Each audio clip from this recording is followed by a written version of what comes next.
जय जय श्री राधे। आज आपसे चर्चा करेंगे भगवान नरसिंह के प्राकट्य उत्सव के ऊपर। वैशाख शुक्ल चतुर्दशी को भगवान नरसिंह का प्राकट्य उत्सव मनाया जाता है। ये सतयुग में भगवान का अवतार हुआ, इसको नरसिंह अवतार कहा जाता है। इसमें आधा स्वरूप सिंह का था और आधा स्वरूप मनुष्य का था। भगवान को ये स्वरूप रखने के लिए हिरण्यकश्यपु के द्वारा मांगे गए अवतारों ने विविश किया। हिरण्यकश्यपु नाम का एक राक्षस था।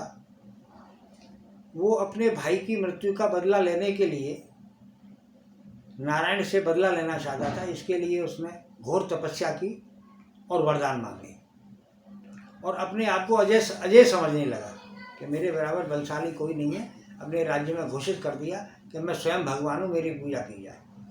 कोई भी अगर मेरे राज्य में भगवान का नाम लेगा, हवन करेगा, धार्मिक काम करेगा तो उसको मृत्यु दंड दिया जाएगा।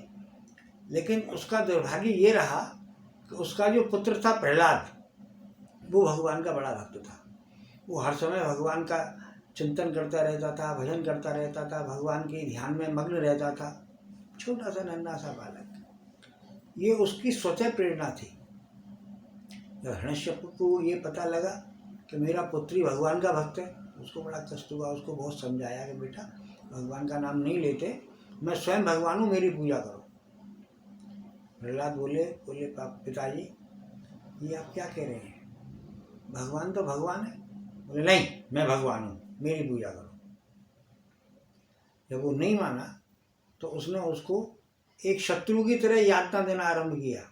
उसको भूखा रखा, सांपों से डसवाया, उसको हाथी से कुचलवाया, पहाड़ से फेंकवाया, उसको अपनी बहन होलिका की गोद में बिठाकर जल के मरने के लिए छोड़ दिया। लेकिन भगवान ने सर्वदा उसकी रक्षा की।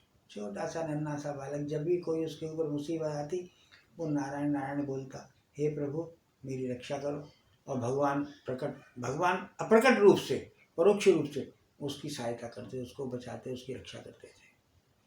जब हिरण्यकश्यपु अपने पुत्र प्रहलाद से बहुत दुखी हो गया, ये लड़का नहीं मानेगा, तो हिरण्यकश्यपु ने प्रहलाद को अपने महल में बुलाया और उससे कहा, प्रहलाद देख तू मेरी बात मान जा और नहीं मैं तेरा आज वध कर दूंगा स्वयं अपने हाथों से। उसने कहा, पिताजी भगवान नारायण तो नारायण है, वो सदा सर्वदा है, मैं आपको भगवान कैसे मान सकता हूँ? आप मेरे पिता हैं, मेरे जन्मदाता हैं, आप मेरे लिए पूजनीय हैं, लेकिन भगवान कैसे हो सकते हैं आप? हिरण्यकश्यपु बोले तेरा भगवान यहाँ आ सकता है? बोले क्यों नहीं आ सकते? बोले पता कहाँ है तेरा भगवान? इस खंबे में तेरा भगवान है। बोले पिताश्री वो तो हर कण में विराजमान है। इतना सुनते ही हिरण्यकश्यपु तिल में ला गया और उसने एक तलवार का प्रहार उस खंबे पर किया। जैसे खंबे पर प्रहार किया, एक बड़ा जबरदस्त विस्फोट हुआ और भगवान नरसिंह उसमें से प्रकट हो गए। उनका आधा शरीर मनुष्य का था और आधा सिंह का था, इसलिए उनका नाम हुआ नरसिंह। दोनों में युद्ध हुआ। हिरण्यकश्यपु बोले तुम मुझे मार नहीं सकते, मुझे अमरता का वरदान प्राप्त है। बोले अमरता का वरदान तो किसी को प्राप्त नहीं है, जो इस पृथ्वी पर आया है उसको जाना तो पड़ेगा। बोले मैंने तो बहुत वरदान प्राप्त कर रखे हैं। भगवान बोले वो सब देखे जाएंगे, लेकिन तू बच नहीं सकता। क्रोध में आ गया हिरण्यकश्यपु, भगवान से युद्ध करने लगा। युद्ध करते करते करते करते शाम हो गई। शाम होते ही भगवान नरसिंह ने उसको अपनी जंघाओं पर डाल लिया। उसको एक वरदान था कि मैं सुबह नहीं मरूं, दिन में नहीं मरूं, रात में नहीं मरूं, तो भगवान ने शाम को उसको मोक्ष दिया। एक वरदान था उसको कि मैं बाहर नहीं मरूं, भीतर नहीं मरूं, तो उसको दरवाजे पर बैठकर उसका मोक्ष किया। पृथ्वी में नहीं मरूं, आकाश में नहीं मरूं, पाताल में नहीं मरूं, तो उसके अपनी जंघाओं पे लटाया। बोले मैं अस्त्र से नहीं मरूं, शस्त्र से नहीं मरूं, तो अपने नखूनों से उसको मोक्ष दिया और उसको भगवान ने मोक्ष दे दिया। छोटा सा बालक प्रहलाद खड़ा खड़ा ये सब दृश्य देख रहा, उसकी आंखों से अश्रु निकल रहे। पिता थे, उसके मन में तो अपने पिता के प्रति आदर था और भगवान के प्रति भी सम्मान था। भगवान को प्रणाम करने लगा। भगवान बोले नरसिंह, बोले बेटा तूने इतनी देर क्यों कर दी? मुझे जल्दी बता देता तो मैं जल्दी आ जाता। बोले प्रभु मैं आपको क्या बताता, आप सब कुछ सर्वज्ञ हैं, सब जानते हैं, मैं आपको क्या बताता। आप मुझे हर समय बचाते रहे, हर समय मेरी रक्षा करते रहे, और मैं किसके आश्रित हूँ, मैं तो आपके आश्रित हूँ प्रभु। भगवान बोले बेटा तेरे जैसा पुत्र जिस कुल में उत्पन्न होता है उसकी 14 पीढ़ी का उद्धार हो जाता है। इतना सुन के प्रहलाद जी महाराज हाथ जोड़ने लगे, भगवान को प्रणाम किया। ऐसा ये नारायण का एक ही अवतार है जो सिर्फ और सिर्फ रक्षा के लिए अवतीर्ण हुए। आप सोचिए भगवान नरसिंह ने कोई दूसरा काम नहीं किया, सिर्फ प्रहलाद की रक्षा की, प्रकट हुए, प्रहलाद की रक्षा की और अंतर्धान हो गए। भगवान के मुख्य 10 अवतार माने जाते हैं, उनमें मात्र नरसिंह अवतार ही एक ऐसा अवतार है जिन्होंने प्रकट होकर सिर्फ प्रहलाद की रक्षा की, माने अपने भक्ति की रक्षा की। नन्हा सा बालक अबोध, जिसके ऊपर किसी का कोई आशीर्वाद नहीं, किसी का कोई संरक्षण नहीं, ऐसे अबोध बालक की भगवान ने रक्षा की। रक्षा के मामले में भगवान नरसिंह से अच्छा और कोई उपाय इस कलयुग में भी नहीं है।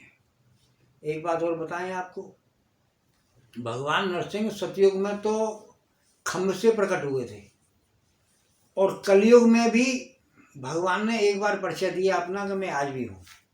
दक्षिण में एक गांव है, उस गांव में पहले जमींदारी प्रथा थी। उस गांव में शंकर भगवान का मंदिर जमींदार का बनवाया हुआ था। जमींदार उसकी सेवा पूजा करता था शंकर भगवान की। जमींदार के घर में कुछ अशुद्धि हो गई, अशौच हो गया, तो सेवा तो रुक नहीं सकती। पूरे ग्राम में उसकी जमींदारी में एक ब्राह्मण था। उसने ब्राह्मण से कहा कि महाराज आप हमारे मंदिर के भगवान शंकर की सेवा पूजा कर दिया कीजिए। उसने कहा महाराज मैं तो शंकर भगवान की सेवा पूजा करना जानता नहीं, मैं तो नरसिंह भगवान की पूजा करता हूँ, मैं तो उनका उपासक हूँ, मैं जानता ही नहीं। बोले अच्छा तू नहीं करेगा तो हम तुझे यहाँ से अपने गांव से भगा देंगे और तुझे इस देश नकाला दे देंगे, और तू हमारी जमींदारी में कभी नहीं रह सकता है, ये ध्यान रख लेना। और हमारा ज़्यादा माथा खराब हो गया तो हम तुझे मृत्युदंड भी देंगे, ये समझ लेना। वो बेचारा डर के मारे क्या करता, चला गया। भगवान शंकर के मंदिर में जाके पत्र पुष्प धूप दीप नैवेद्य सब रखे हुए, वो तो बेचारा जानता ही नहीं, वो भूल गया कि मैं किसकी पूजा कर रहा हूँ। वो शंकर भगवान की तो पूजा करना वो जानता ही नहीं था। नरसिंह भगवान के मंत्रों से उसने शंकर भगवान का पूजन शुरू कर दिया। जैसे ही नरसिंह भगवान का शंकर भगवान का पूजन नरसिंह भगवान के मंत्रों से उसने जब शुरू किया तो उस शिवलिंग में विस्फोट हुआ और उसमें से भगवान नरसिंह प्रकट हो गए। ये मंदिर आज भी दक्षिण में है, उनका नाम हुआ विस्फोट नरसिंह। आप बताइए अगर ये इतने शक्तिमान नहीं होते तो आज कलयुग में कैसे अपना परिचय देते। भगवान नरसिंह की सब जगह उपासना होती है, भगवान नरसिंह की हर संप्रदाय में उपासना होती है। दक्षिण में तो इनकी उपासना का बहुत ही प्रचलन है। और एक बात और आपको बताएं, पाकिस्तान में एक स्थान है, उसका नाम मैं भूल रहा हूँ, वहाँ पे आज भी नरसिंह भगवान का मंदिर है प्राचीन, और पाकिस्तान के लोग उनसे शेरे अल्लाह कहते हैं।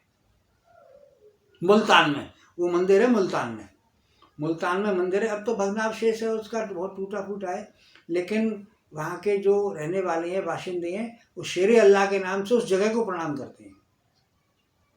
तो नरसिंह चतुर्दशी वाले दिन आप भी अपने घर में भगवान नरसिंह की पूजा उपासना कीजिए और प्रार्थना कीजिए कि प्रभु आप हमारे परिवार की रक्षा करें, इस देश की रक्षा करें, इस महामारी जैसा जो हिरण्यकश्यपु का प्रभाव चल रहा है, इससे सब पूरे भारतवर्ष की रक्षा करें और हमारी सबकी रक्षा करें। भगवान का पूजन कीजिए और निश्चित रूप से आपकी, आपके परिवार की, आपकी आने वाली पीढ़ियों तक की रक्षा करेंगे। ये भगवान नरसिंह का दिया हुआ वरदान है प्रहलाद को कि जो भी भक्त मेरी उपासना करेगा उसकी मैं सदैव रक्षा करूँगा। जय श्री नरसिंह देव।